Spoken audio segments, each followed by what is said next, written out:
Buenos días mis hermanos, vamos a empezar con un preludio musical. Cuando termine empezamos nuestro servicio.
Muy buenos días, mis hermanos que nos miran a través de la transmisión de Facebook.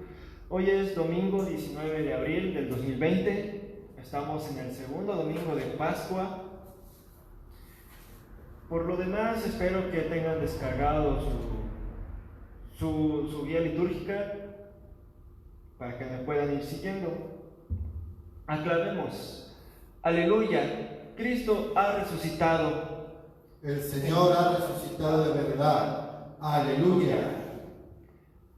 Hermanos, de preferencia de pie, confesemos: gloria a Dios en las alturas y en la tierra paz a los hombres buena voluntad.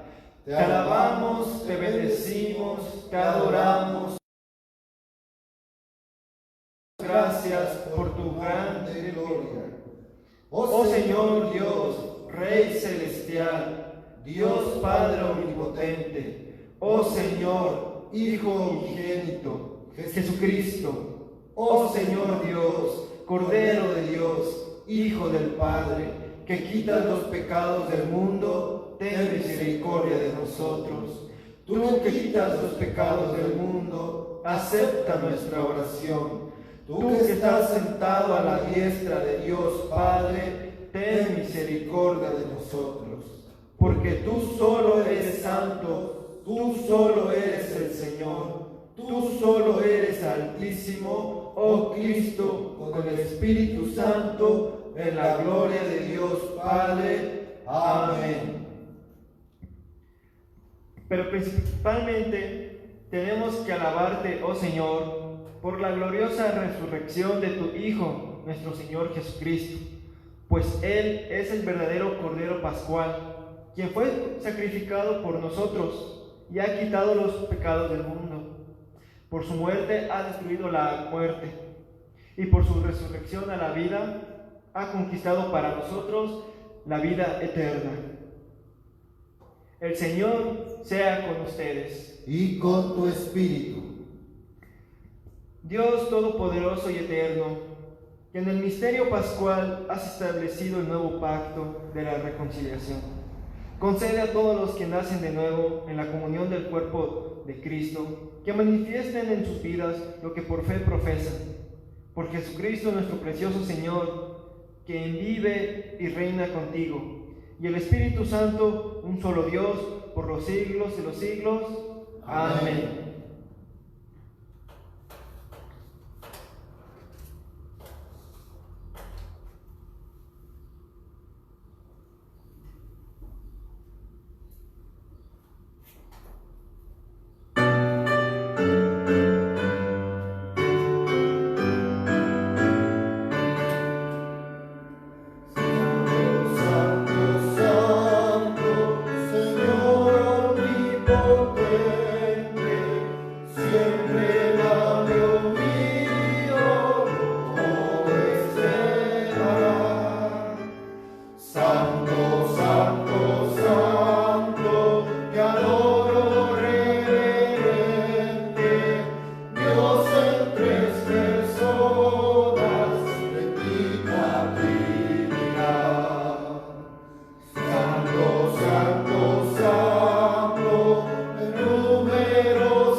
Escogidos que adoran sin cesar.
Podemos tomar nuestros lugares.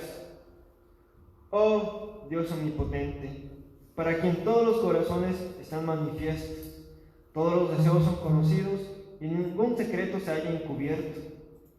Purifica los pensamientos de nuestros corazones por la inspiración de tu Santo Espíritu, para que perfectamente te amemos y dignamente proclamemos la grandeza de tu santo nombre. Por Cristo nuestro Señor. Amén. Amén.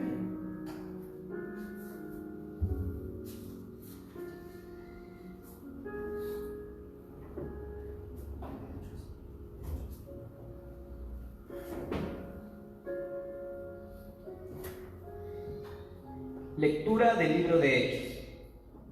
Entonces Pedro, poniéndose de pie con los 11, alzó la voz y les declaró: varones judíos y todos los que vivís en Jerusalén, sea esto de vuestro conocimiento y prestad atención a mis palabras.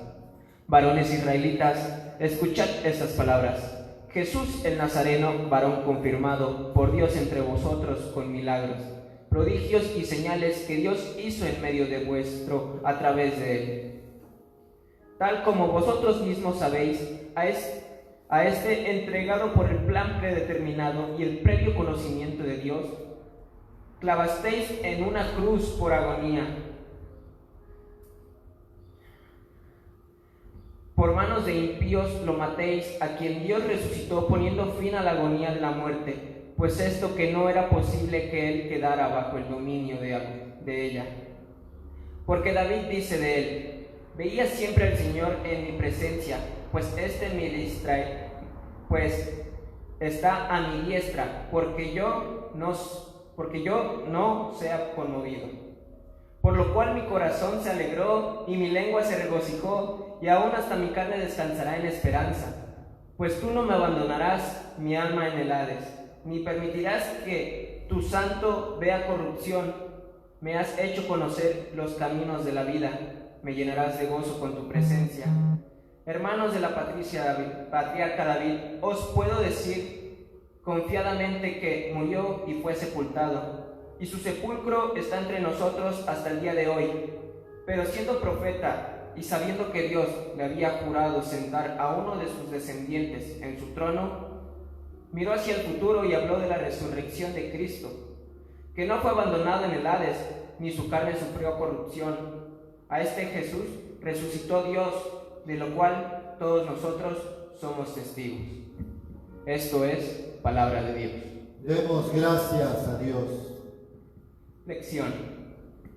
Pedro está predicando su primer sermón a una multitud de personas en Jerusalén. Después de la venida del Espíritu Santo en la fiesta de Pentecostés, en este sermón toda la tesis de Pedro se demuestra citando tan al profeta Joel como a los salmos. A la porción de hoy se enfoca en los salmos. Pedro declara que Jesús, que fue crucificado, murió, fue enterrado y ahora ha resucitado. Para avanzar en el tema, Pedro afirma que él mismo, rey David, de quien se profetizó que descendería en la línea mesiánica, fue incluso un profeta que pronosticó esta maravillosa y buena noticia. Con base en esta evidencia, la multitud luego le preguntó a Pedro: ¿qué debemos hacer? Esta misma alusión, este primer sermón, es un sermón sobre la resurrección, que será el tema de la iglesia a lo largo de todas las edades. Piense en un momento en el que algo que nunca entendió se hizo perfectamente claro en un instante. ¿Cuál fue su primera respuesta a ese momento? ¡Eureka!, le dijo a alguien que le había descubierto lo que había descubierto. El sermón de Pedro está dirigido a sus colegas y compañeros judíos. Comparten un lenguaje común y textos religiosos. Pedro les pide que cambien de manera de pensar y de entender la profecía con una nueva interpretación. ¿Ha habido algún momento en su vida en el que le hayan llamado para ayudar a alguien a ver a Dios de una manera nueva, fresca y clara?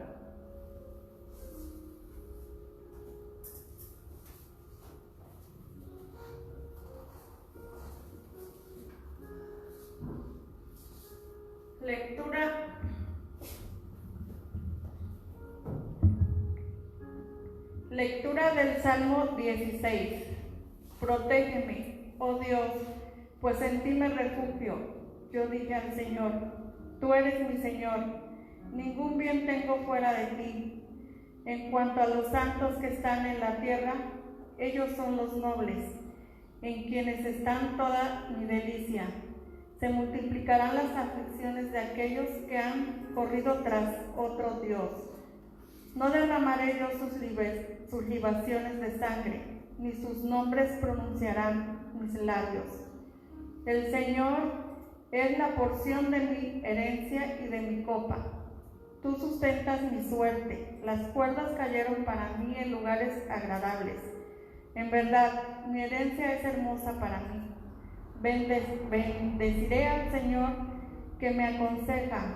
En verdad, en las noches mi corazón me instruye. Al Señor he puesto continuamente delante de mí, porque está a mi diestra. Permaneceré firme. Por tanto, mi corazón se alegra y mi alma se regocija. También mi carne morará segura, pues tú no abandonarás mi alma en el Seol, ni permitirás a tu santo ver corrupción. Me darás a conocer la senda de la vida. En tu presencia hay plenitud de gozo, en tu diestra deleites para siempre. Esto es palabra de Dios. Demos gracias a Dios. Lección. Este salmo es de confianza. Gran parte de las imágenes que se utilizan en él están relacionadas con el cumplimiento o cosas que deleitan el corazón de un seguidor del Señor. El versículo 5 dice que el Señor es mi porción y mi copa, una alusión a Josué que divide la tierra prometida en acciones por cada tribu. Esta persona ve al Señor como su porción, en lugar de la tierra. La idea de que Dios es su copa significa que recibe saciedad del Señor.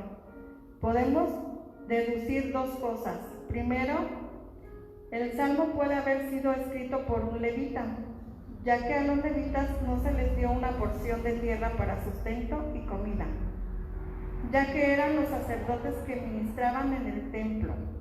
Segundo, el Salmo puede servir como un credo, algo que se dice para ayudar al hablante a recordar sus creencias. En la lectura de los Hechos, Pedro utilizó la última porción de este salmo como parte de su texto para el sermón de Pentecostés. No pudo haber encontrado un texto más perfecto.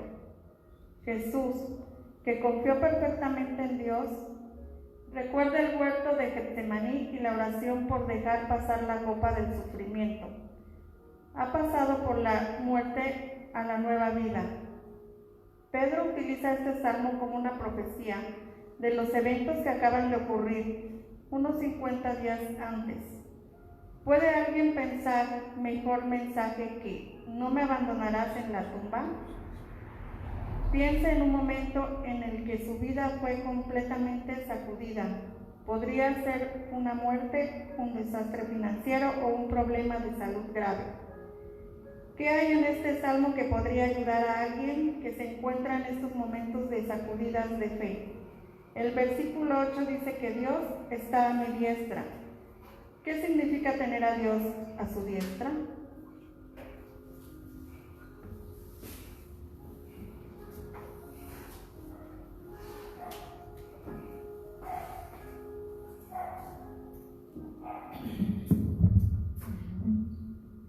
Lectura del Nuevo Testamento.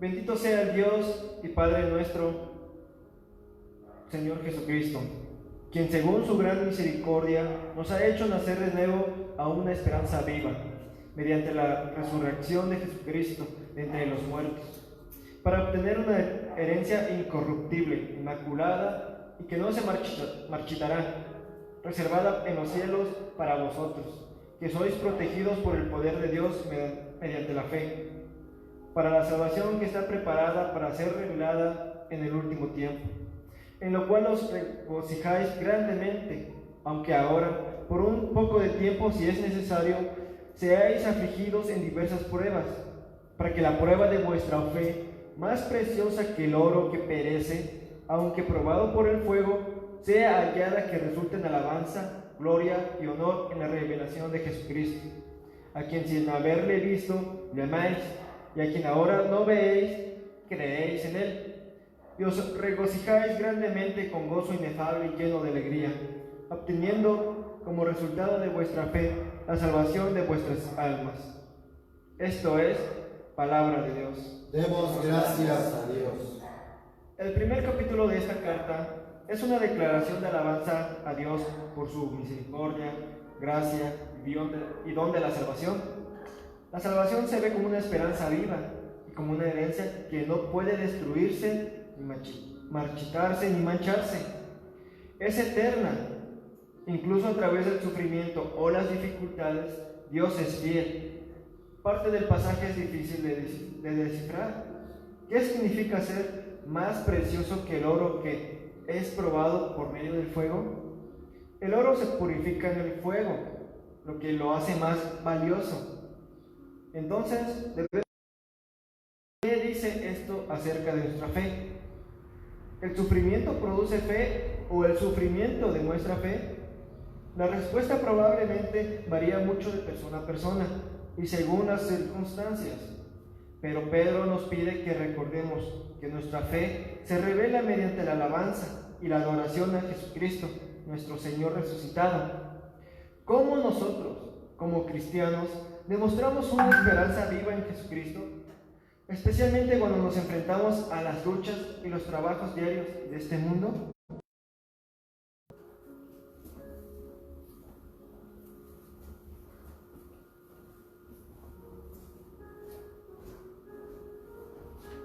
Amados hermanos, para hacer lectura del Santo Evangelio, les voy a pedir que ahí en sus casas nos pongamos de pie y vamos a hacer lectura del Evangelio según Juan.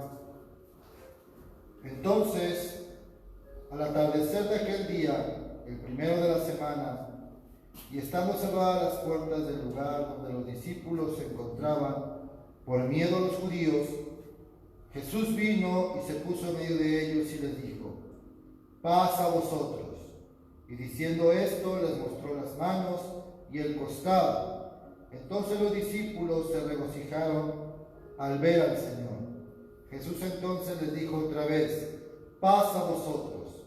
Como el Padre me ha enviado, así también yo os envío.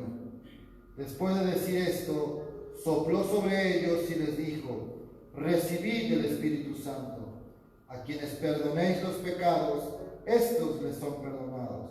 A quienes retengáis los pecados, estos les son retenidos. Tomás, uno de los 12, llamado el Dídimo, no estaba con ellos cuando Jesús vino. Entonces los otros discípulos le decían: hemos visto al Señor. Pero él les dijo: si no veo en sus manos la señal de los clavos, y meto el dedo en el lugar de los clavos, y pongo la mano en su costado, no creeré. 8 días después, sus discípulos estaban otra vez dentro, y Tomás con ellos. Y estando las puertas cerradas, Jesús vino y se puso en medio de ellos y dijo: paz a vosotros. Luego dijo a Tomás: acerca aquí tu dedo y mira mis manos. Extiende aquí tu mano y métela en mi costado, y no seas incrédulo, sino creyente. Respondió Tomás y le dijo: Señor mío y Dios mío. Jesús le dijo: porque me has visto, has creído. Dichosos los que no vieron y sin embargo creyeron. Y muchas otras señales hizo también Jesús en presencia de sus discípulos, que no están escritas en este libro, pero éstas se han escrito para que creáis que Jesús es el Cristo, el Hijo de Dios, y para que al creer tengáis vida en su nombre. El Evangelio del Señor. Alabado sea el Señor Jesucristo. Aleluya, aleluya. Lección. Con demasiada frecuencia este pasaje se ve simplemente como el pasaje de Tomás el incrédulo. Tomás no creía por lo que Jesús tuvo que venir por segunda vez y probarse a sí mismo a Tomás. Le hacemos gran prejuicio a Santo Tomás cuando eso es todo lo que leemos y oímos. Este pasaje tiene muchas y más ricas implicaciones que solo la verificación empírica de Tomás. Este pasaje presenta a Jesús realizando dos actos distintos. El primero es que se aparece a sus discípulos logrando varias cosas. Primero, que está vivo. Segundo, los discípulos y por extensión nosotros mismos estamos viendo por primera vez cómo es un cuerpo resucitado. El cuerpo de Jesús todavía tiene las marcas de los clavos y la abertura en el costado, pero aparentemente también puede atravesar puertas y paredes sólidas. Incluso insiste en el tema la próxima semana cuando le dice a Tomás que realmente lo toque, lo que implica que no es un fantasma. La naturaleza mística del cuerpo de Jesús es la misma esperanza que proclamamos cuando declaramos que esperamos la resurrección de los muertos cada domingo en el culto. En segundo lugar, esta lectura es el pasaje de Pentecostés de Juan. Jesús respira el Espíritu Santo en sus discípulos y les dice que estén en paz. Anteriormente en Juan, Jesús había prometido el don del Espíritu Santo después de su glorificación. Juan 7:39. Esta es una señal para sus seguidores de que la tarea por la que habían venido se había completado. El perdón de los pecados es la nueva misión de la Iglesia, una misión llena del Espíritu que tendrá lugar en el mundo. Jesús, como el Señor resucitado, se aparece a sus discípulos y las primeras palabras son: la paz esté con ustedes. Durante esta Semana Santa, ¿cuáles son algunas de las formas en que la Iglesia puede estar en paz y mostrar paz al mundo? ¿De qué manera el Espíritu Santo faculta a la Iglesia para mostrar paz? Todos llevamos cicatrices de trauma físico y emocional.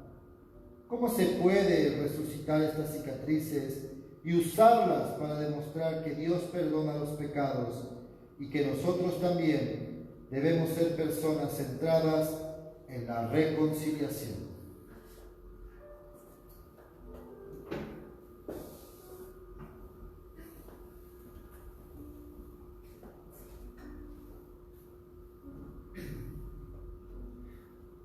Mis hermanos, ha llegado la hora de confesar nuestros pecados, así que si ahí en donde está usted prefiere hacerlo hincado o de pie, es totalmente válido.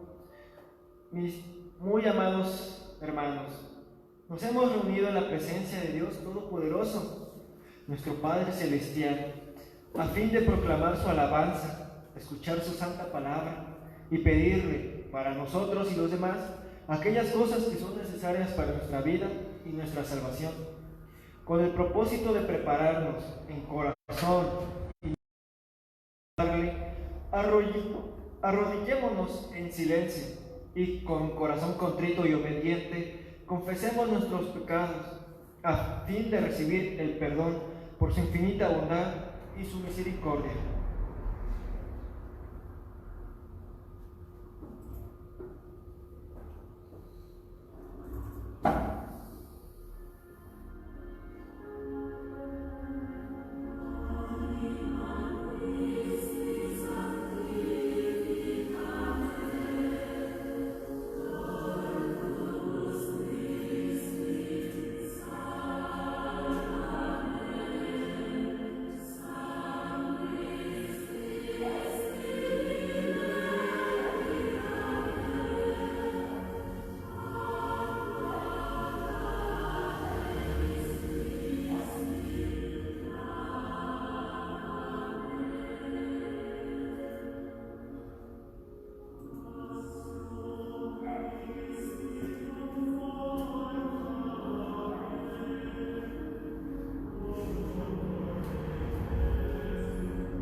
Dios de misericordia, confesamos que hemos pecado contra ti por pensamiento, palabra y obra, por lo que hemos hecho y lo que hemos dejado de hacer.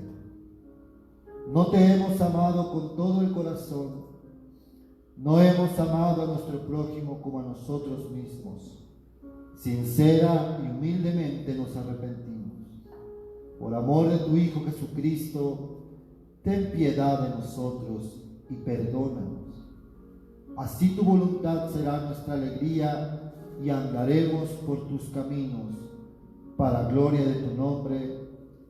Amén.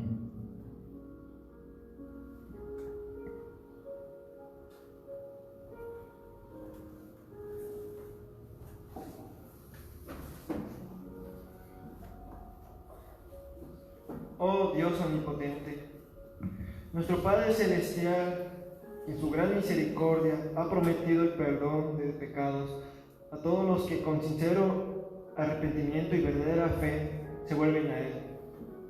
Tenga misericordia de nosotros y nos perdone y nos libere de todos nuestros pecados, nos confirme y nos fortalezca en toda virtud y nos conduzca a la vida eterna. Mediante Jesucristo nuestro Señor. Amén. Amén. Oigan la palabra de Dios para que todos los que se vuelven a Él.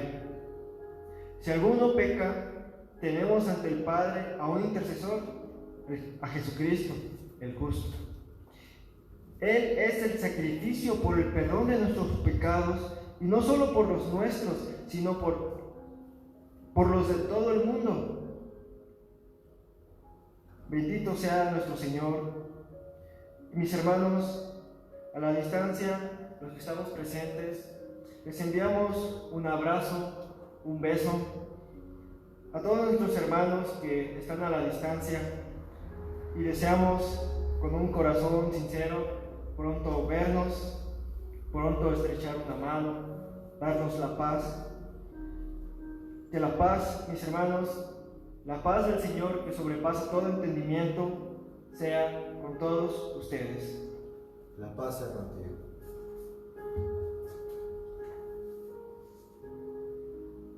Bien, mis hermanos, como no es posible ofrendar de manera presencial, les invito a que sigan guardando su ofrenda, lo que hayan apartado en sus corazones, porque es necesario para pagar los usos que se hacen en el local.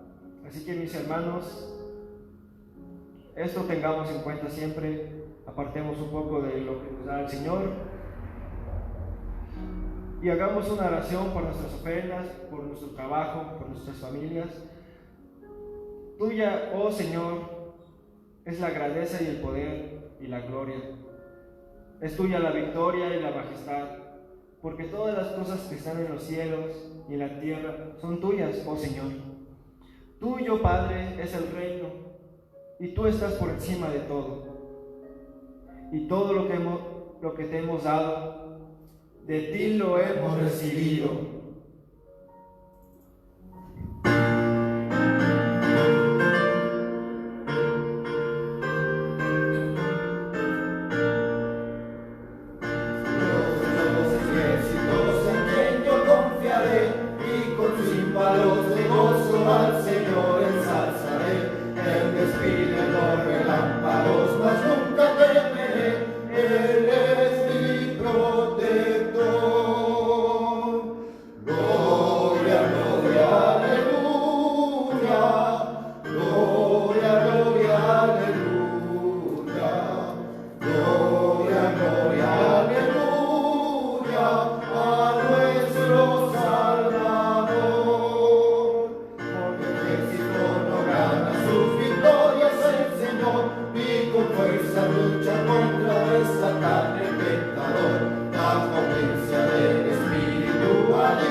ahora es momento de escuchar la palabra predicada de nuestro Señor Dios.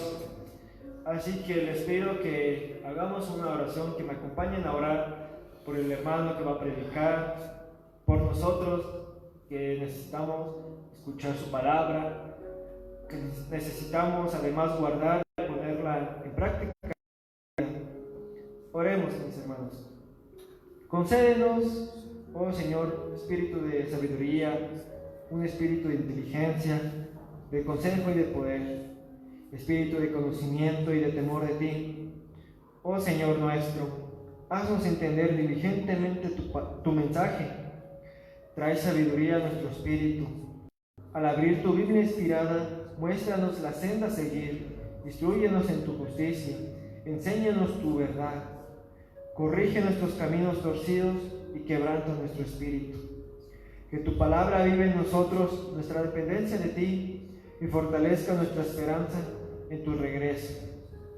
Bendice tu palabra expuesta en esta hora y ayúdanos para tu gloria, Señor, por Jesucristo, el Verbo encarnado de Dios. Amén.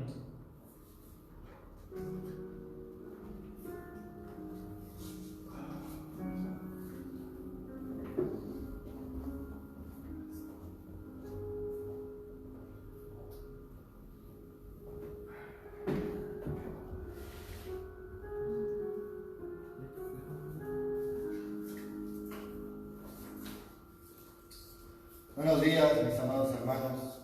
Me da gusto verlos otra vez.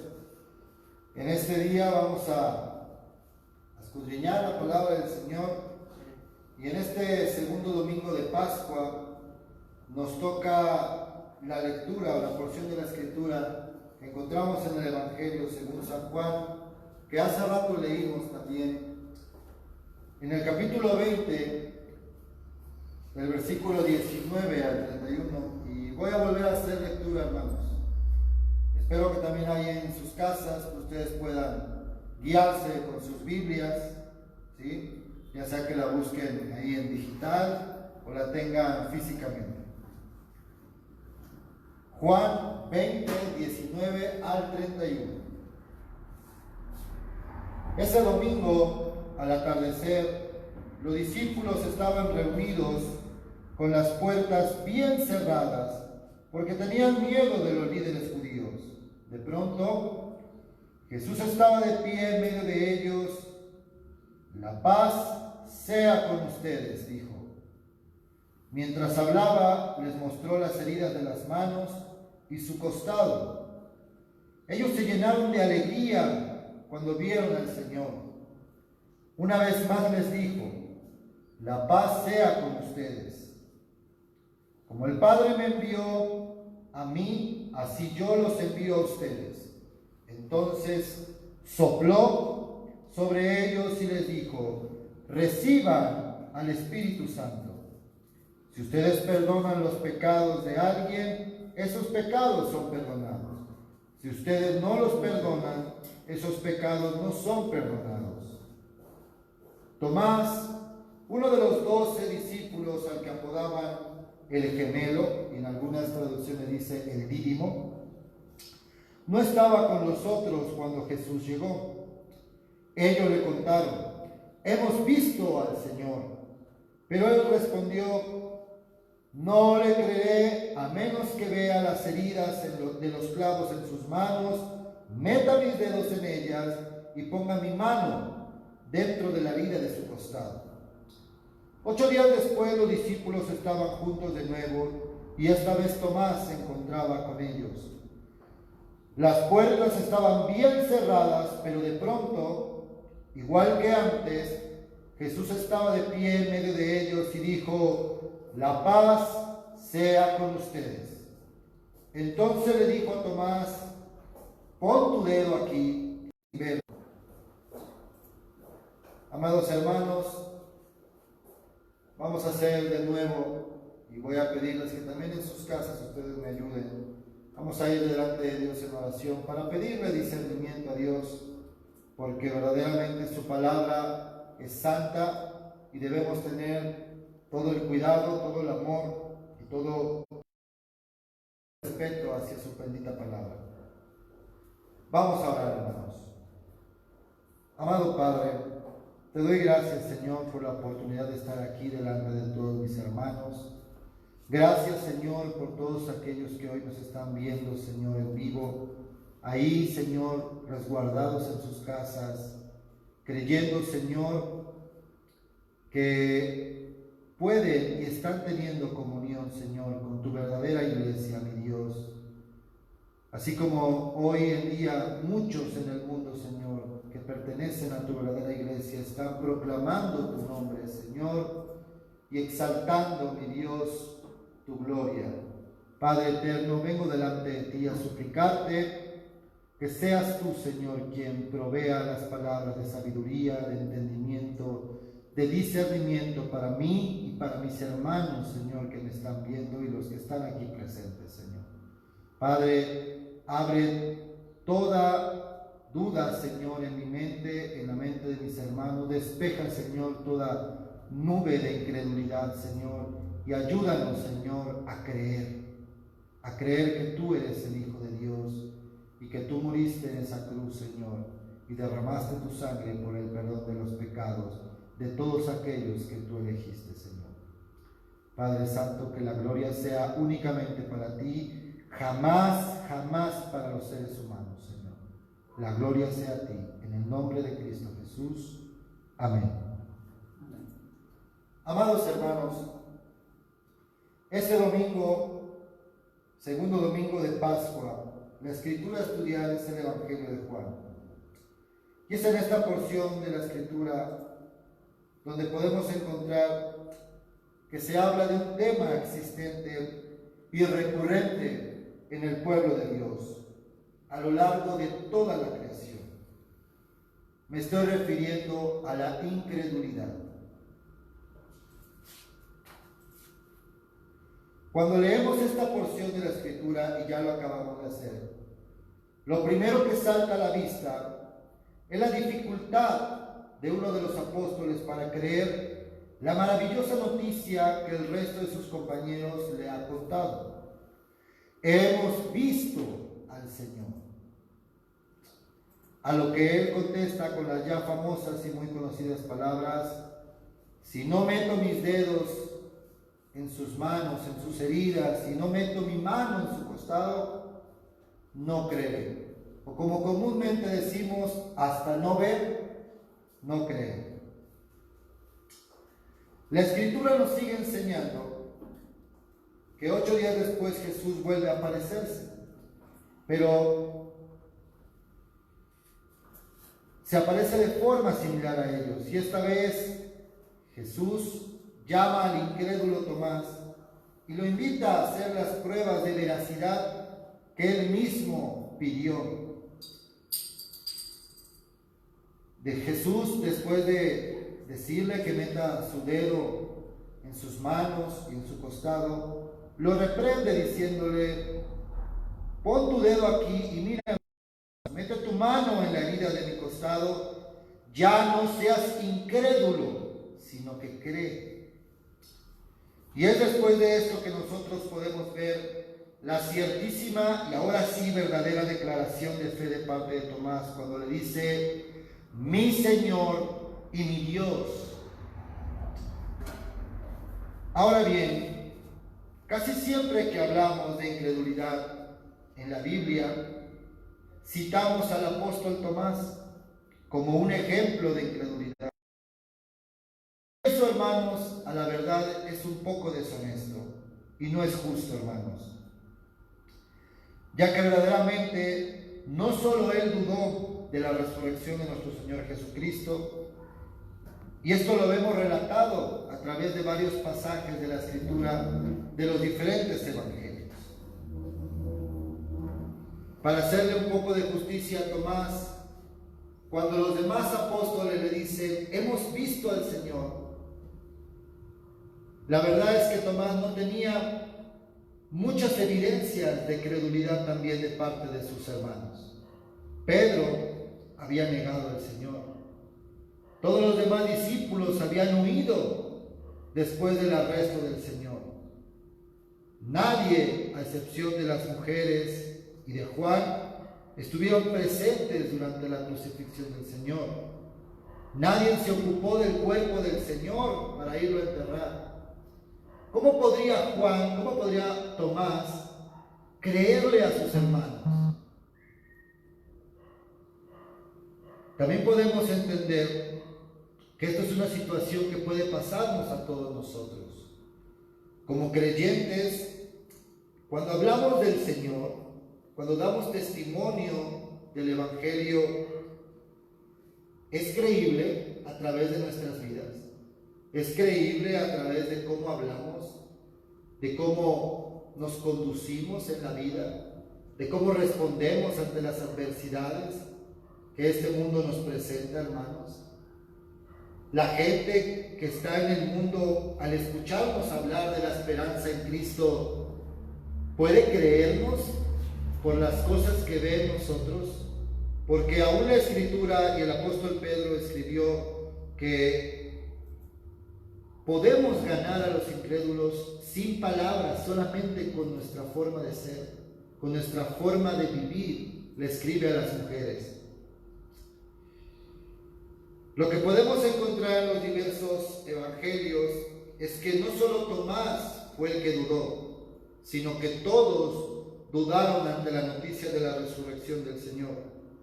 Por ejemplo, en Marcos capítulo 16 del 9 al 11 dice: después de que Jesús resucitó el domingo por la mañana temprano, la primera persona que lo vio fue María Magdalena, la mujer de quien él había expulsado 7 demonios. Ella fue a ver a los que estaban lamentándose y llorando, y les dijo lo que había hecho. Sin embargo, cuando les dijo y que la había visto, ellos no le creyeron, todos.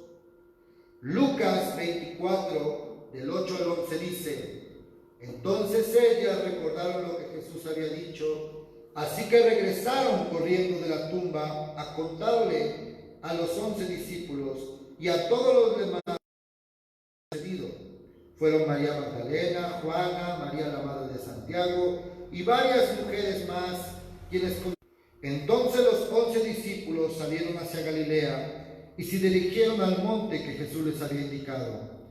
Cuando vieron a Jesús, lo adoraron, pero algunos de ellos dudaban. Como nos enseña aquí la Escritura, vemos que la incredulidad es un mal que no solo afectó a Tomás, sino a todos los apóstoles.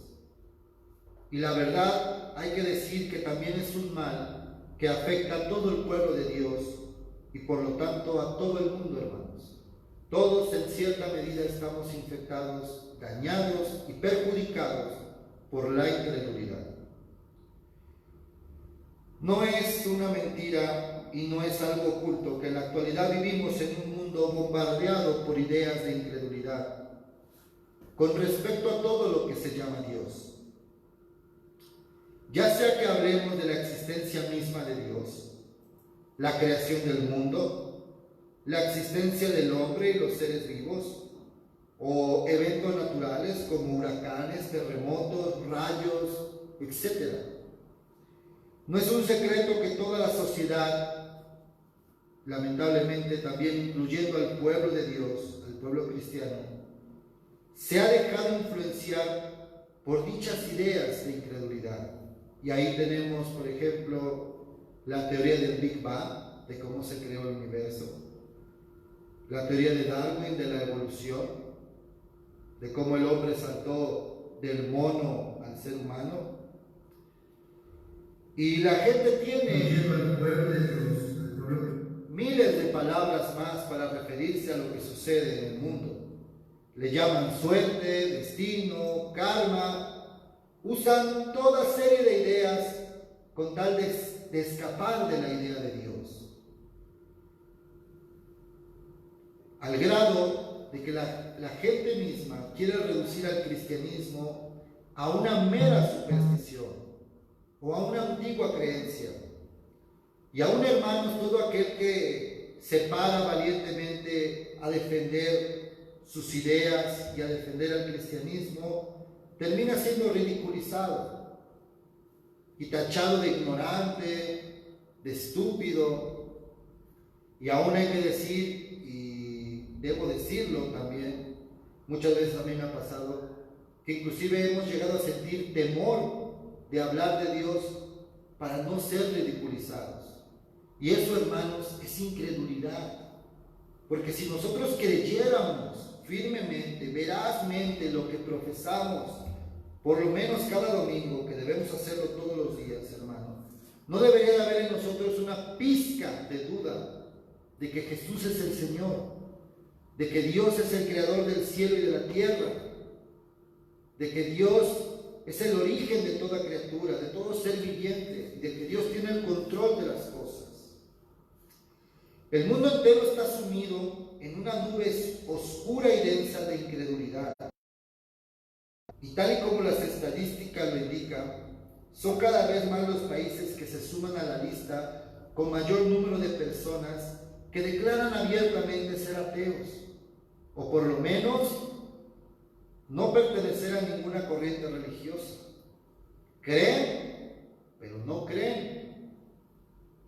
Creen en sus ideas, creen en un Dios hecho a su conveniencia.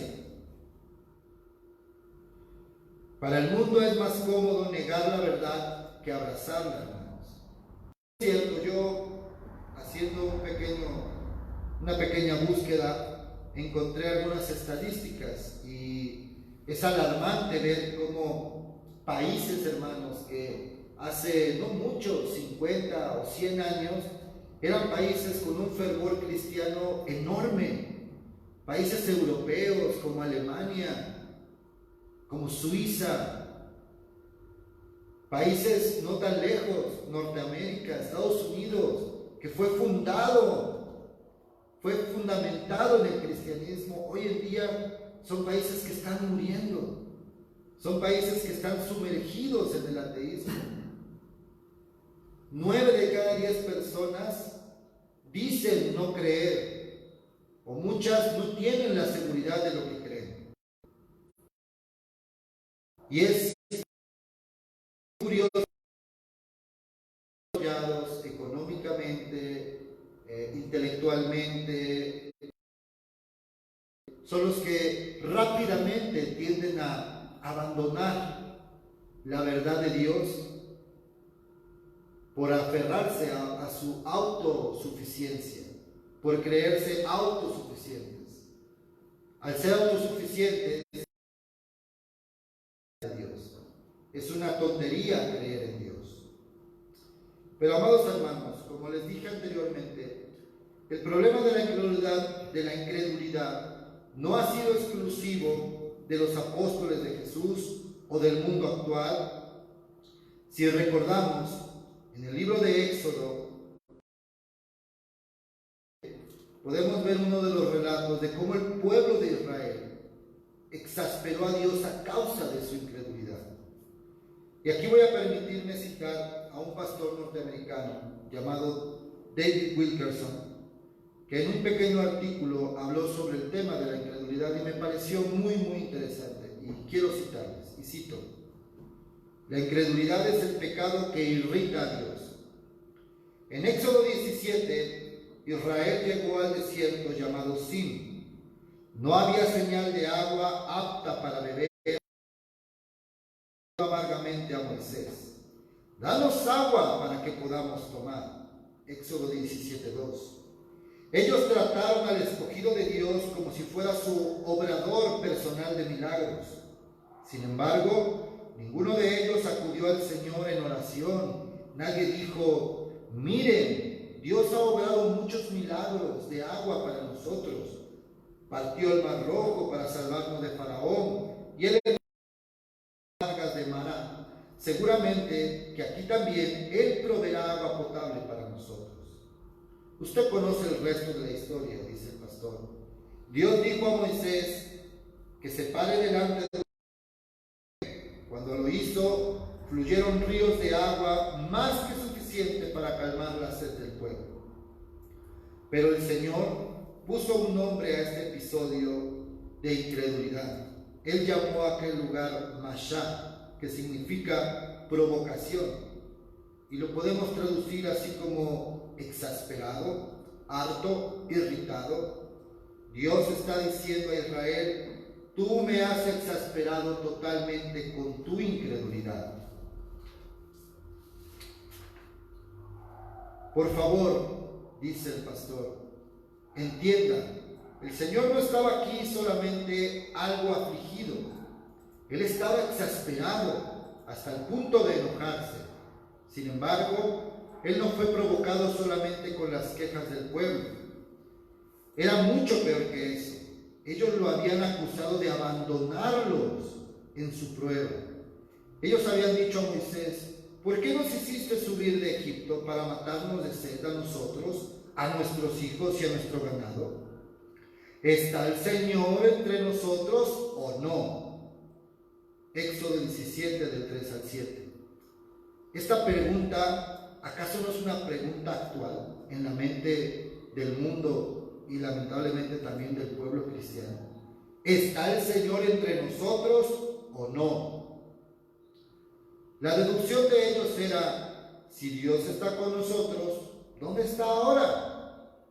Nosotros no vemos ninguna señal de su presencia o poder. ¿Está el Señor vivo o muerto? ¿Cómo podemos creer en un Dios que permite cosas tan terribles? No, Dios estaba exasperado por una buena razón. La razón la encontramos después en las Escrituras. Mientras Moisés recordó el episodio de Mashá, él dijo: también fuisteis rebeldes al mandato de Jehová vuestro Dios, y no le creísteis, ni obedecisteis a su voz. Rebeldes habéis sido a Jehová desde el día que yo os conozco. Deuteronomio 9, del 23 al 24. Moisés estaba diciendo a Israel: ustedes son y han sido rebeldes desde que los conozco. Ustedes nunca han obedecido o creído a la palabra de Dios. Entonces, ¿cuál es el verdadero asunto, hermanos? Según Moisés, era que Israel en realidad nunca tuvo fe. Ellos nunca se habían comprometido totalmente en confiar en el Señor. De hecho, estos israelitas habían albergado ídolos todo el tiempo. Ellos conservaron pequeños dioses, ocultándolos en sus tiendas de campaña, para regresar a ellos en caso de que Dios fallara. El Señor dijo: me ofrecisteis víctimas y sacrificios en el desierto, pero llevasteis el tabernáculo de Moloc y la estrella de vuestro dios Renfán, figuras que os hicisteis para adorarlas. ¿Puedes imaginar ahora la exasperación de Dios con este pueblo? Y esto que el autor nos dice aquí también es algo presente, hermanos. El mundo entero dice creer en Dios y poner su confianza en Dios, pero verdaderamente lo está haciendo. ¿Verdaderamente está aceptando la voluntad de Dios tal y como es? ¿O está tomando a Dios simplemente como una alternativa más a confiar en que se encuentre rápido la cura de las enfermedades, que la economía se recupere rápidamente, que encuentre otro trabajo rápidamente? El pueblo de hoy ya no lleva tal vez imágenes de Moloch, pero sigue teniendo ídolos, sigue teniendo dioses escondidos ahí en caso de que Dios falle.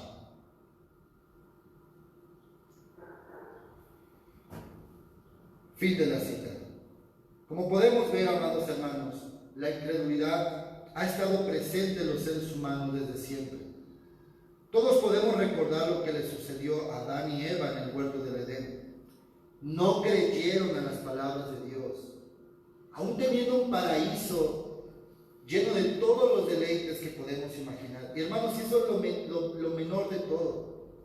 Teniendo al mismísimo Dios vivo y eterno caminando entre ellos, hermanos. No creyeron. Y hoy nosotros estamos cosechando las consecuencias de esa incredulidad y somos partícipes de la misma incredulidad, hermanos. aún viendo las maravillas que Dios está haciendo a nuestro alrededor, que Dios ha hecho a nuestro alrededor. Estás vivo, estoy vivo, estamos vivos gracias a la misericordia de Dios. Llegamos a este mundo gracias a la misericordia de Dios. Si has creído a la palabra de Dios, al Evangelio, es por la misericordia de Dios. Dios revela su misericordia cada día. La Escritura dice que su gracia se derrama sobre todos, buenos y malos, todos los días, hermano, todos los días.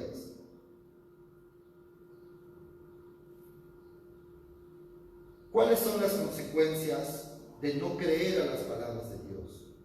¿Qué es lo que la incredulidad trae a la vida del creyente?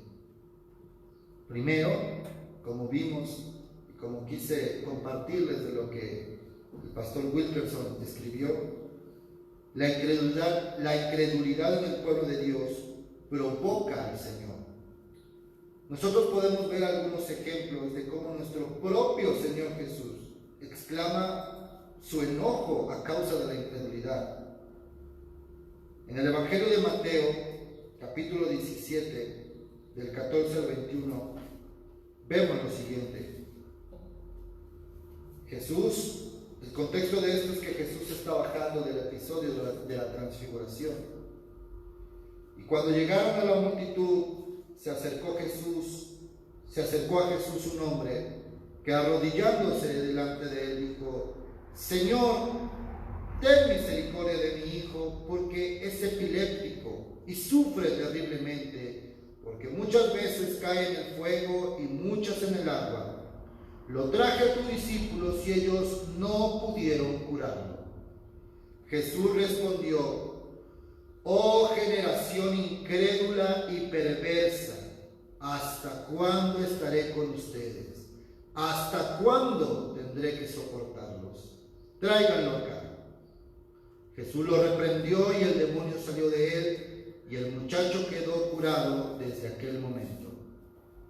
Nosotros podemos ver cómo el Señor Jesucristo exclama estas reprensiones, hermanos, y nosotros las podemos leer y no darle a veces el énfasis, pero hermanos, verdaderamente el énfasis es un énfasis de enojo. El Señor Jesucristo ha estado caminando en medio de este pueblo con estos discípulos.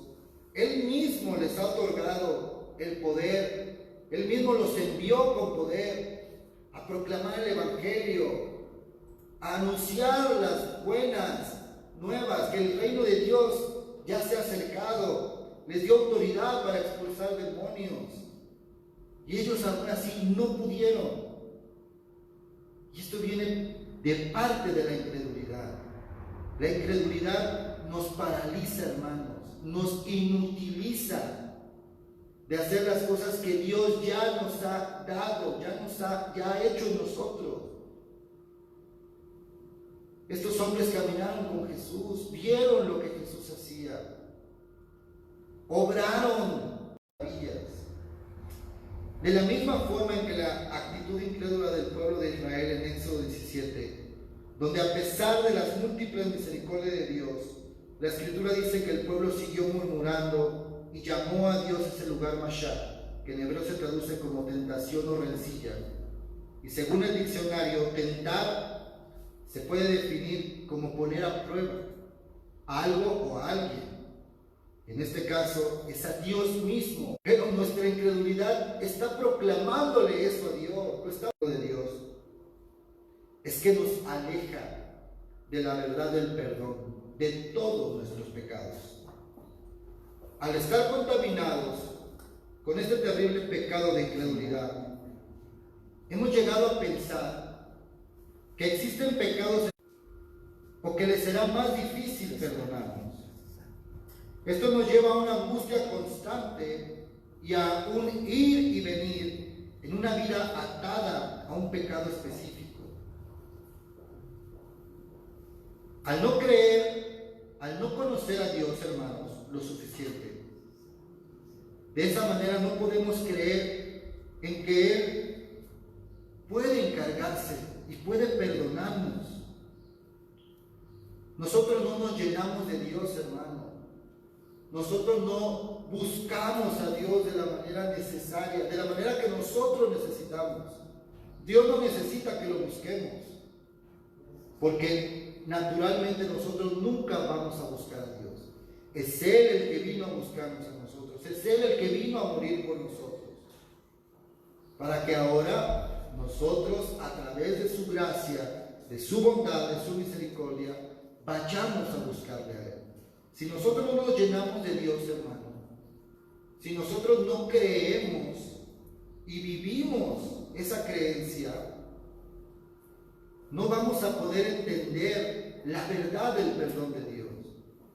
Si lo que está en mi mente metido son entretenimiento, películas, programas, chismes, diversión, y lo último que dejo a un lado es Dios, dime cuál va a ser a lo que vas a creer más, al mundo. Si Dios ocupa el último lugar en tu interés, Dios también va a tener el último lugar en tu credulidad. No vas a creer a Dios. La incredulidad nos aleja de la verdad del perdón. La incredulidad nos aleja de la verdad del perdón. Creemos que es más difícil que Dios nos perdone de ciertos pecados. Hay ciertos pecados que son más escandalosos que otros. No es que haya pecados más grandes o más chicos, pero verdaderamente hay pecados más escandalosos y que dañan de una manera más íntima nuestro ser. Por ejemplo, el adulterio, la pornografía, las mentiras, el robo, la blasfemia, el ser chismoso, la amargura, el orgullo, la avaricia, el enojo, etc. Nos sentimos como creyentes avergonzados por estos pecados y nos privamos de la libertad de acercarnos a Dios para solicitar su perdón.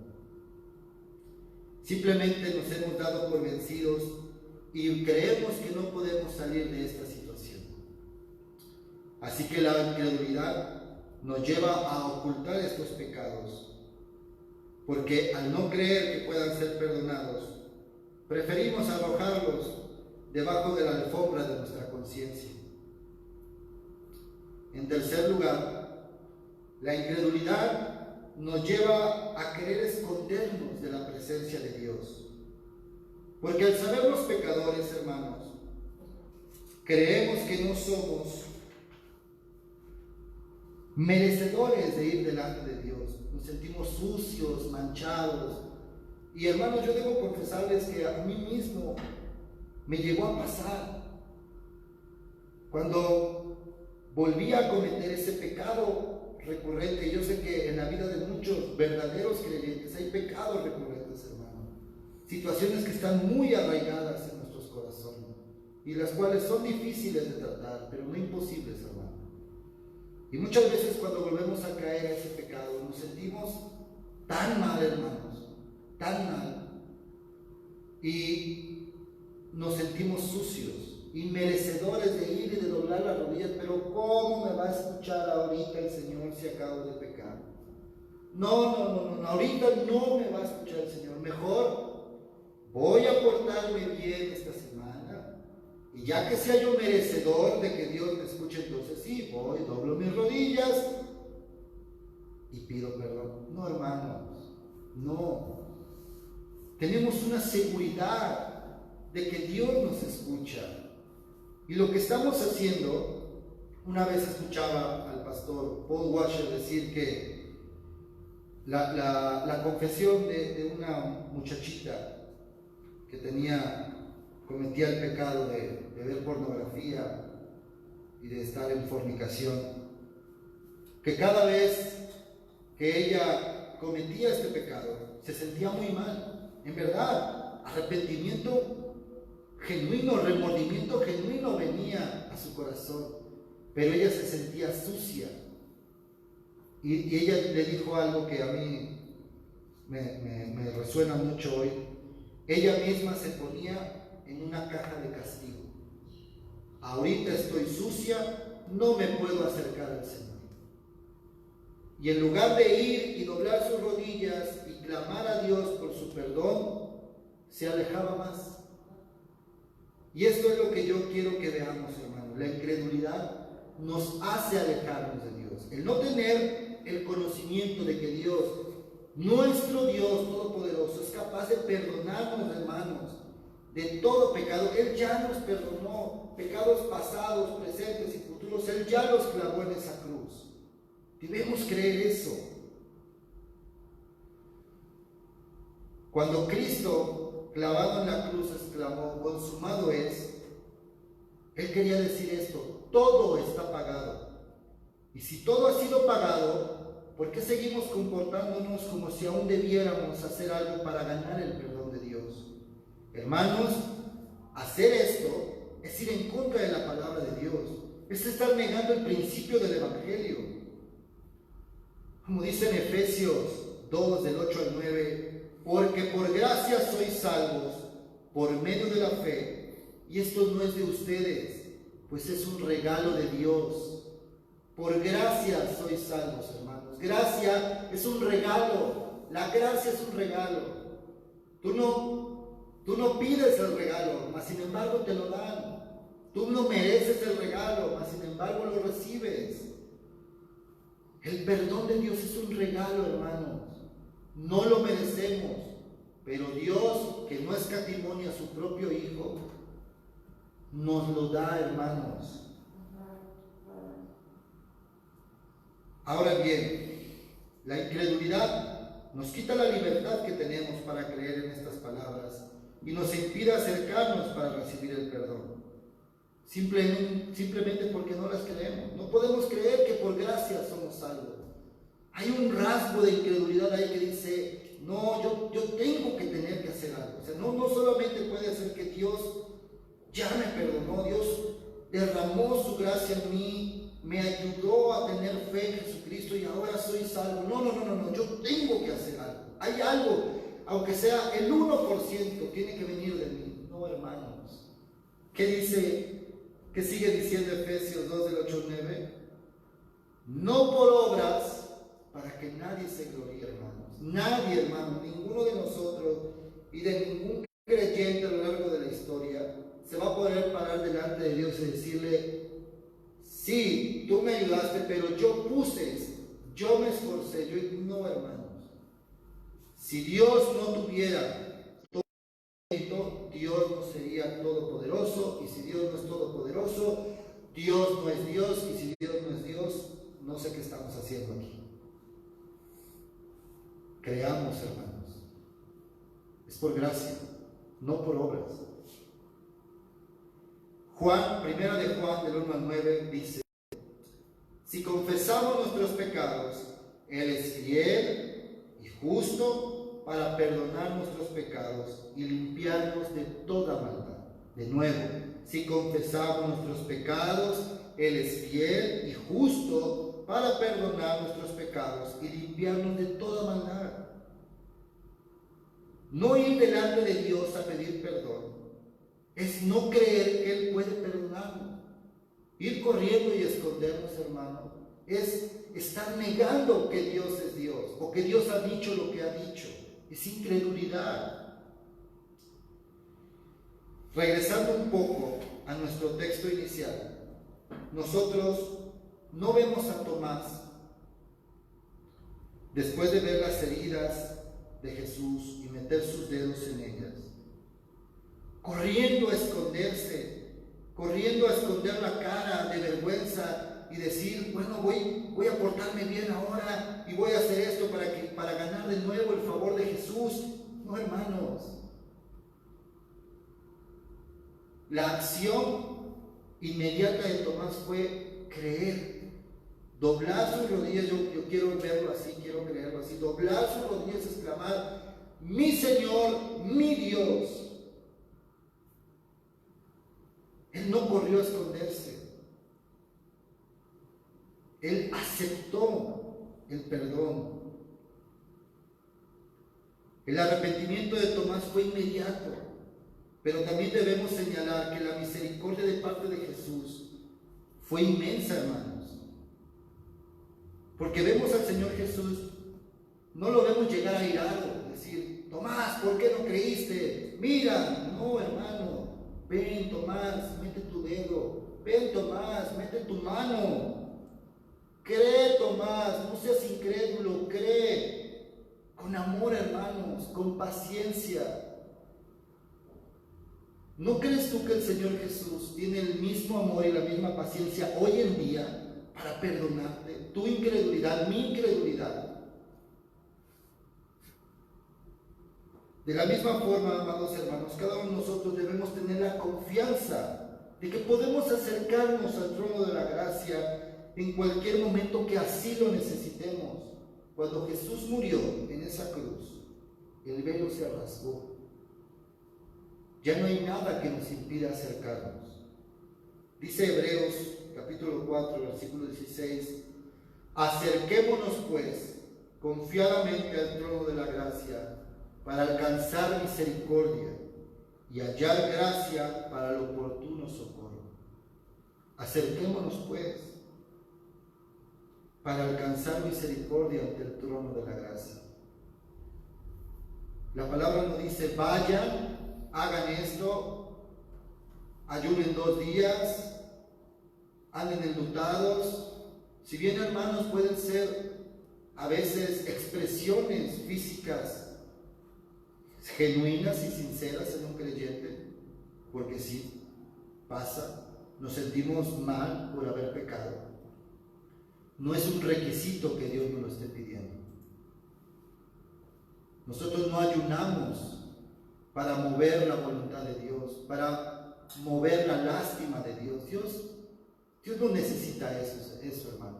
Dios ya es completamente misericordioso. No hay nada que nosotros debamos hacer para alcanzar su misericordia. Ya Cristo nos abrió el camino. Él pagó nuestra entrada con su propia vida. Entonces, entendamos que no hay nada que podamos hacer que pueda deshacer lo que Jesús hizo por nosotros. Del mismo modo que debemos creer que tenemos al mejor intercesor por nosotros delante del Padre. Romanos 8:34. ¿Quién es el que condena? Cristo Jesús es el que murió, aún el que resucitó, el que además está a la diestra de Dios, el que también intercede por nosotros, hermano. Él intercede por nosotros. Un hombre, hermanos, está sentado a la diestra de Dios, intercediendo por cada uno de los suyos. Día y noche, hermanos, sin cesar. Cristo está intercediendo por ti.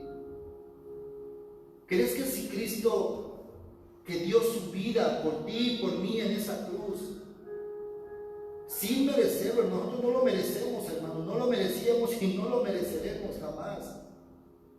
Si Él fue capaz de entregar su vida, ¿crees que no es capaz ahora de interceder por ti delante del Padre? Créelo, hermano. Abandona la incredulidad. Abandonemos la incredulidad. Hermanos, hagamos uso de estas bendiciones. Aún nosotros mismos como iglesia podemos interceder los unos por los otros y rogar y confortar a los afligidos, recordándoles que la fidelidad de Dios en el perdón es inagotable. Hay hermanos que se sienten angustiados por el pecado y que tal vez son nuevos en la fe y no saben qué hacer. Hermanos, acérquense, busquen a un hermano piadoso y fiel que tenga buen testimonio en la iglesia. Pueden confortarse con él. Cuéntenle acerca de lo que les está pasando. Volviendo a nuestro texto, Jesús les dijo,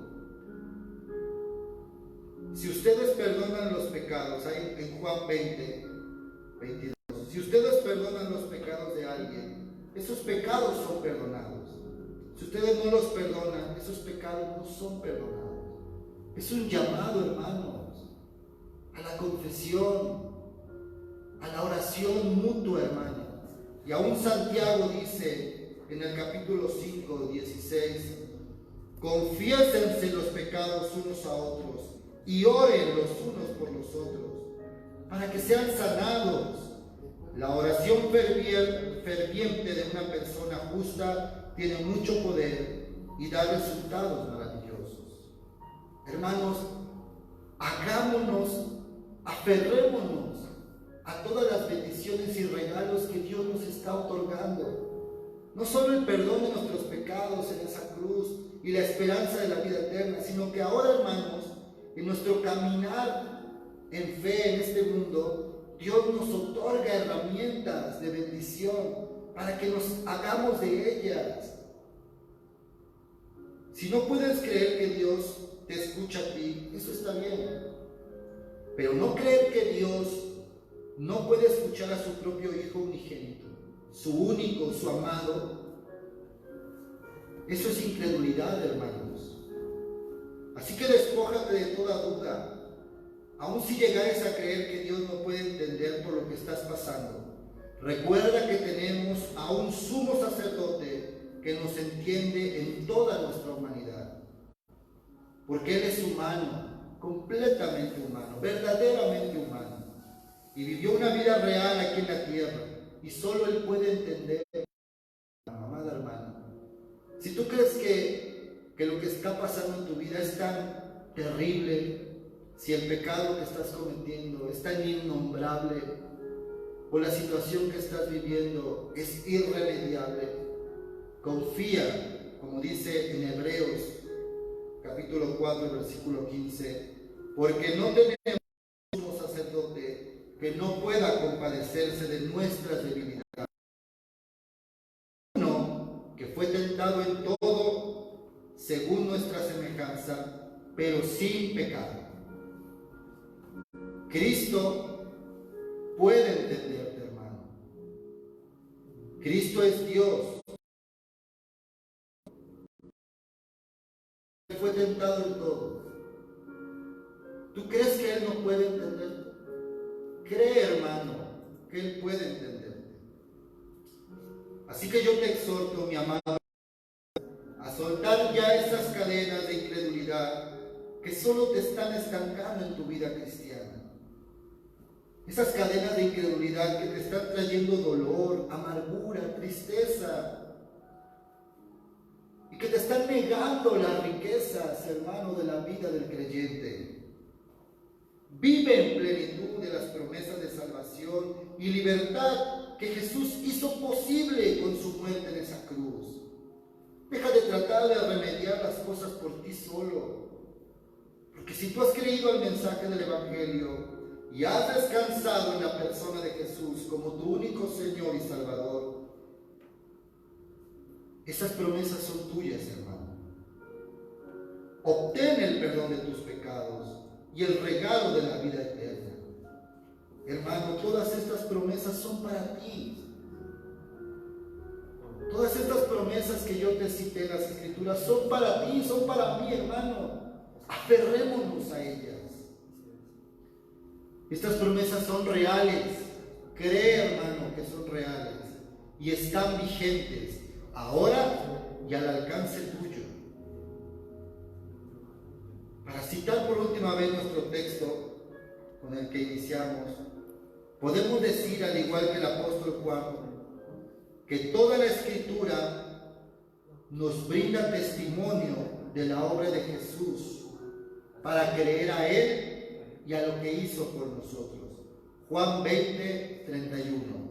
Pero estas cosas se escribieron para que ustedes continúen creyendo que Jesús es el Mesías, el Hijo de Dios, y para que al creer en Él tengan vida por el poder de su nombre. Creamos, hermanos. Y si tú estás escuchando a través de tu teléfono, de tu computadora, y tú estás hoy en esta mañana sin Cristo, yo no quisiera concluir sin hacerte un llamado al arrepentimiento y a la fe. Abandona tu confianza en tus propias obras. Abandona tu confianza en tu obediencia. Abandona tu confianza en tu moral. Abandona tu confianza en tu religiosidad.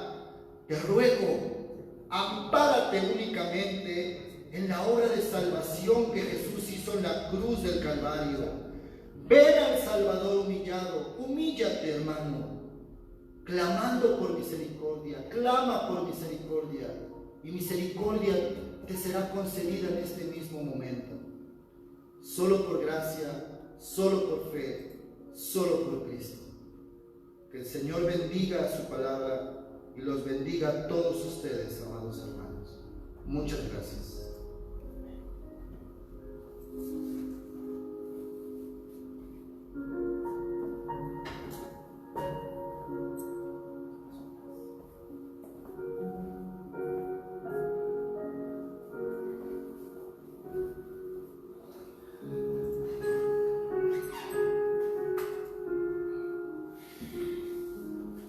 Mis hermanos, después de haber escuchado la palabra de nuestro Señor Jesús, que esperemos hayamos puesto atención, es momento de celebrar la Santa Cena, el momento más sacro, más bello que nos ha instituido nuestro Señor Jesús hasta su venida. Los ojos de todos esperan en ti, oh Señor, y tú les das su comida a tiempo. Abres tu mano y colmas de bendición a todo ser viviente. Cercano está el Señor de todos los que le invocan, a todos los que le invocan de veras. Cumplirá el deseo de los que le temen, oirá a sí mismo el clamor de ellos y los salvará. El Señor sea con ustedes. Y con tu espíritu. Jesús les dijo: de cierto les digo, que no fue Moisés quien les dio el pan del cielo, sino que es mi Padre quien les da el verdadero pan del cielo. Y el pan de Dios es aquel que descendió del cielo y da vida al mundo. Y le dijeron: Señor, muéstranos, danos siempre este pan. Jesús les dijo: yo soy el pan de vida. El que viene a mí nunca tendrá hambre, y el que en mí cree no tendrá sed jamás. Ahora, conforme a las enseñanzas de nuestro Señor Jesucristo, nos atrevemos a decir: Padre nuestro que estás en el cielo, santificado sea tu nombre. Venga tu reino, hágase tu voluntad en la tierra como en el cielo. Danos hoy nuestro pan de cada día. Perdona nuestras ofensas, como también nosotros perdonamos a los que nos ofenden. No nos dejes caer en tentación y líbranos del mal. Porque tuyo es el reino, tuyo es el poder y tuya es la gloria, ahora y por siempre. Amén. Hermanos, en comunión con la Iglesia de Dios y la Diócesis del Sureste, de la cual somos miembros, estos dones santos y consagrados, conforme al mandato de nuestro Señor Jesucristo, han sido traídos a nosotros para que también podamos compartir la comunión del cuerpo y la sangre de Cristo y a la vez ser parte de una sola comunidad. Aunque somos muchos, somos un solo cuerpo, pues todos compartimos un mismo pan.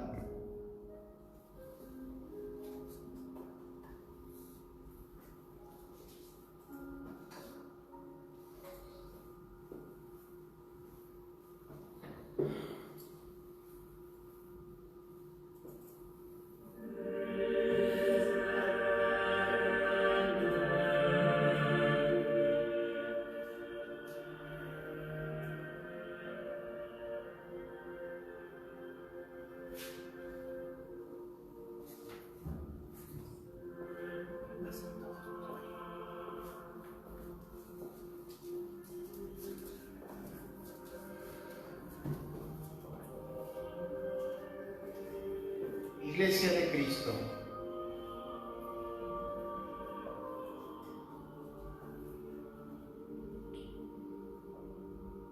Padre Santo y compasivo, en tu amor infinito nos hiciste para ti, y cuando habíamos pecado contra ti y nos habíamos convertido en cautivos del mal y de la muerte,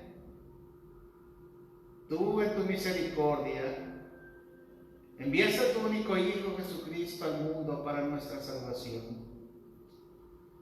Por el Espíritu Santo y la Virgen María se hizo carne y habitó entre nosotros. En obediencia a tu voluntad extendió sus brazos sobre la cruz y se ofreció de una vez por todas para su sufrimiento y muerte, y fuéramos salvos. Por su resurrección destrozó las ataduras de la muerte, pisoteando el infierno y a Satanás debajo de sus pies. Como nuestro sumo sacerdote ascendió a tu diestra en gloria, para que pudiéramos acudir al trono de gracia con confianza. En la misma noche en que fue traicionado nuestro Señor Jesucristo, tomó pan.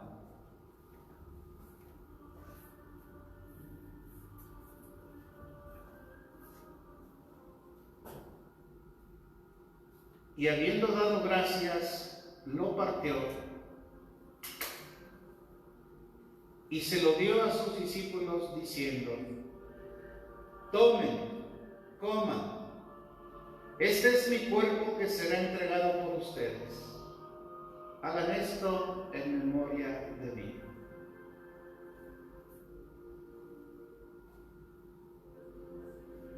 Asimismo, después de la cena, tomó el cáliz y habiendo dado gracias, se lo dio a ellos diciendo: beban todos de él. Esta es mi sangre de la nueva alianza, que será derramada por ustedes y por muchos para el perdón de pecados. Siempre que lo beban, háganlo en memoria de mí. Por tanto, proclamamos el misterio de fe. Cristo ha muerto, Cristo ha resucitado, Cristo volverá. Celebramos el memorial de nuestra redención, oh Padre, en este sacrificio de alabanza y acción de gracias, y te ofrecemos estos dones. Santifícalos por tu palabra y Espíritu Santo, de manera que sean para tu pueblo el cuerpo y la sangre de tu Hijo Jesucristo. Santifícanos también para que recibamos dignamente este santo sacramento y seamos hechos un solo cuerpo con Él, a fin de que Él habite en nosotros y nosotros en Él. Y llévanos con todos tus santos a la plenitud de tu reino, donde veremos a nuestro Señor cara a cara. Todo esto te lo pedimos por tu Hijo Jesucristo. Por Él y con Él y en Él, en la unidad del Espíritu Santo, todo el honor y toda la gloria son tuyos, oh Padre omnipotente, ahora y por siempre. Amén. Amén.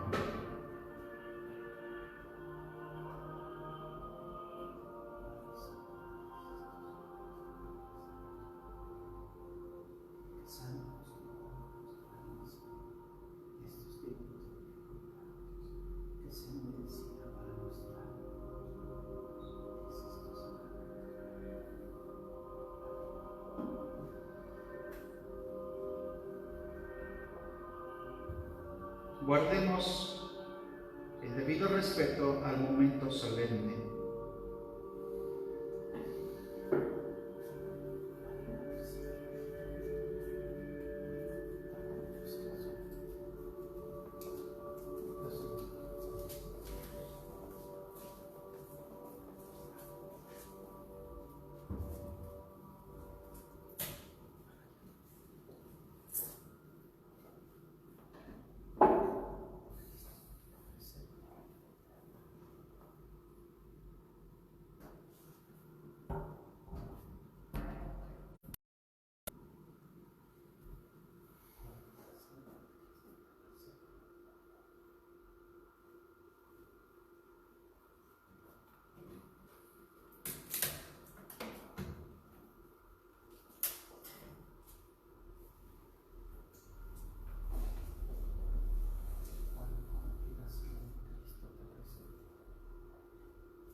omnipotente y sempiterno Padre,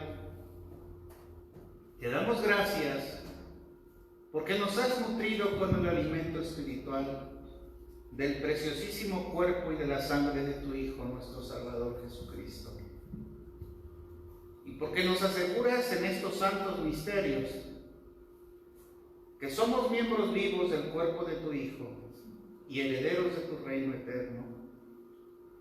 Y ahora, Padre, envíanos al mundo para cumplir la misión que tú nos has encomendado, para amarte y servirte como fieles testigos de Cristo nuestro Señor.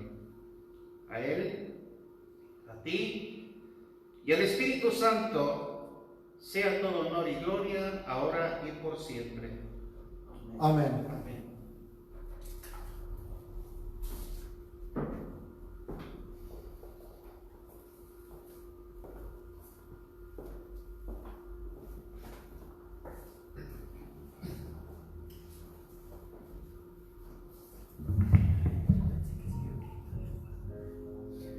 Mis hermanos, en estos tiempos de dificultad, en las que vemos mucha necesidad, es necesario levantar oración por muchas cosas.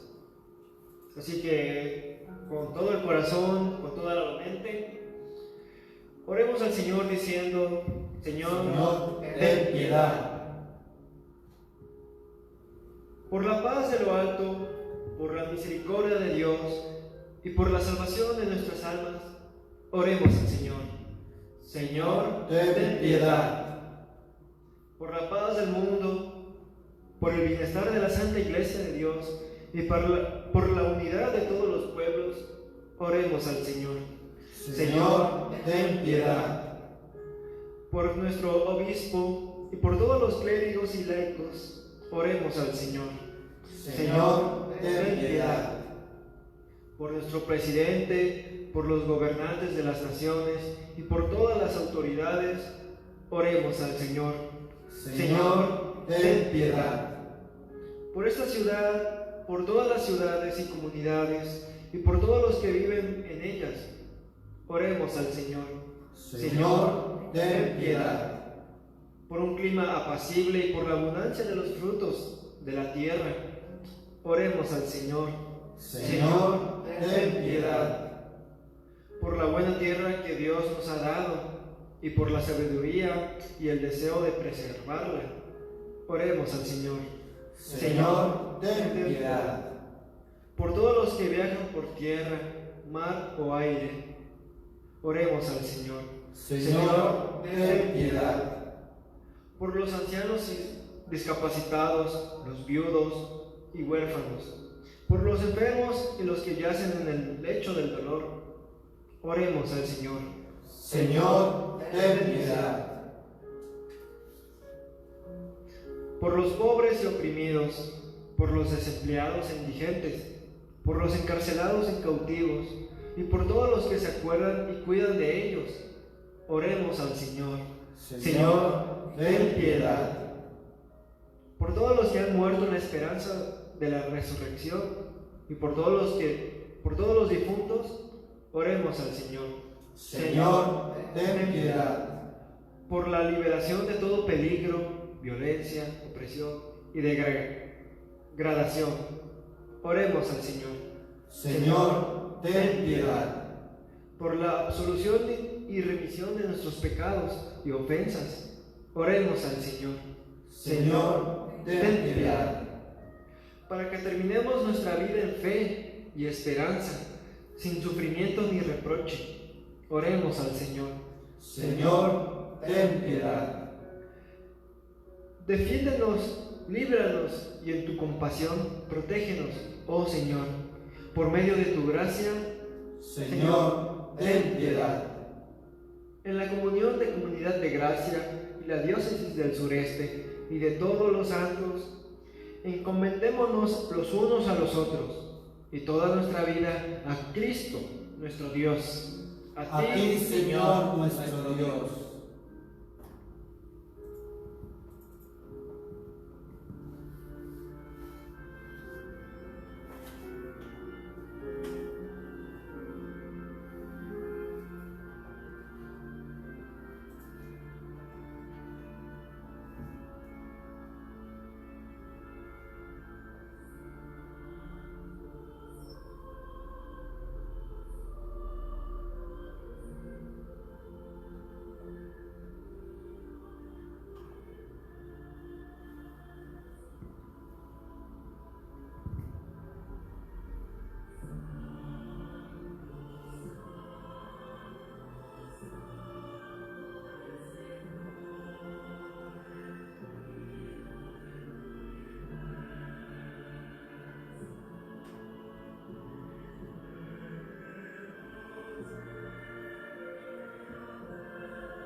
Oremos.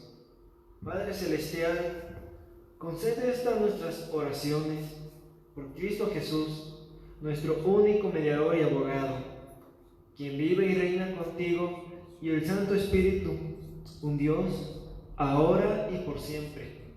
Amén. Amén.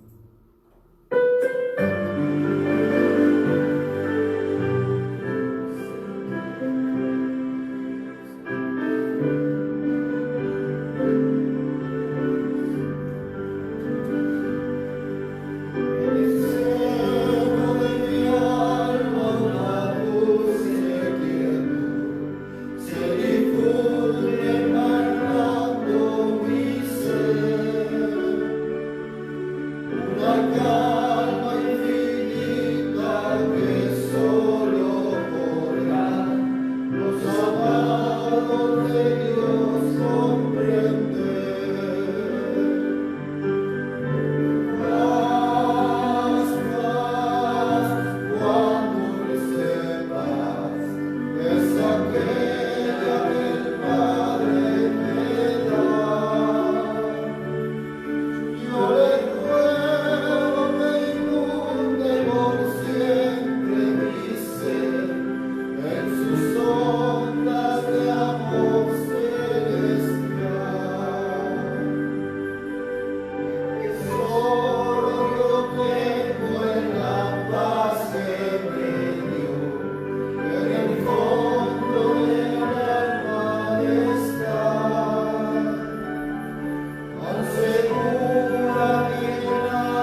Mis hermanos, hemos llegado a la parte final de nuestro servicio.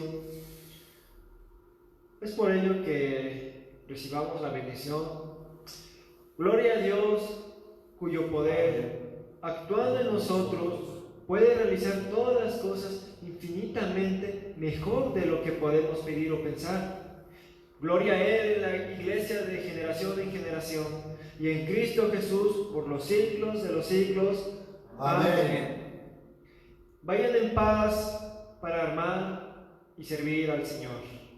Demos gracias a Dios. Aleluya, aleluya. Mis hermanos, hemos terminado nuestro servicio. Desde aquí les mandamos nuestro amor y esperando que nos puedan acompañar la siguiente semana. Que la gracia y la paz de nuestro Señor esté siempre con ustedes.